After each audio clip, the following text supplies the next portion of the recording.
Fibromyalgia in the real world. I had an extremely eye-opening and revealing thing happen to me this weekend.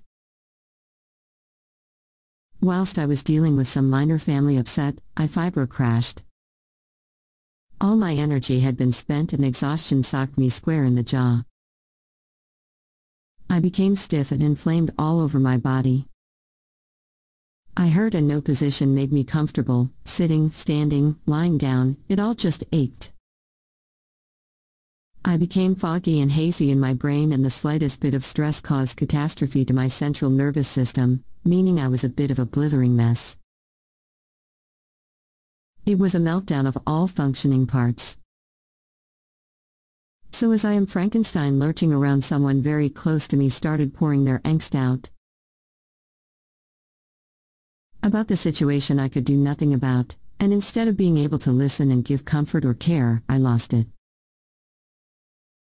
Overload alert. I sat there looking at this very important and supportive person in my life like they were from Mars.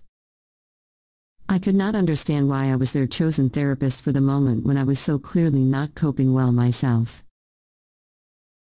I mean, I had all but a red siren flashing on top of my head, screaming flare. Couldn't they see this?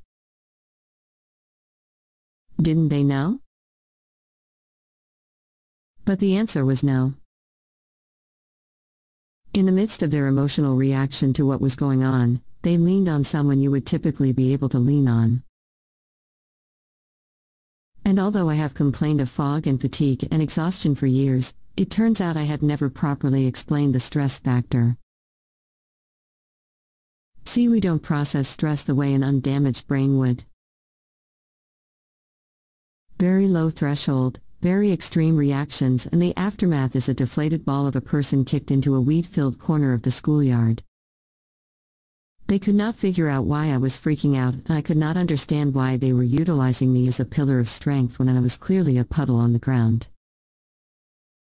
Luckily, we had a chance to remove ourselves from the situation. I indulged my flair and pretty much spent the weekend at the pool, and they came to grips with their emotional entanglement.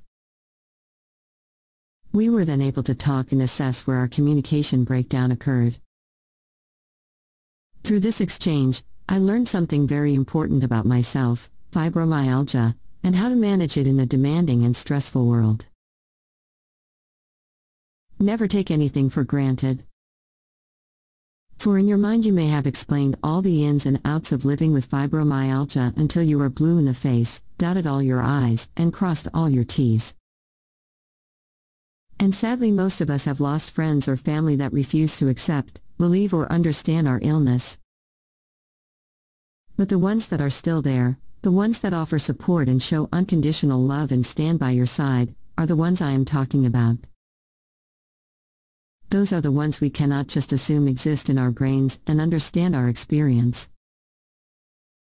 Those are the ones we must constantly remind ourselves what we can and cannot do. In explaining all this, I realized I learn more daily about how fibromyalgia impacts my life through my efforts to manage it. So how could I possibly expect another person to be aware of something about me that I myself have just learned?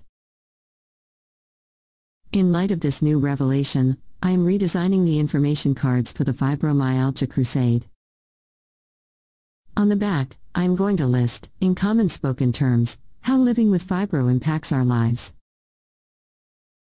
So please feel free to comment, email me, or throw your 2 cents in at the funhouse.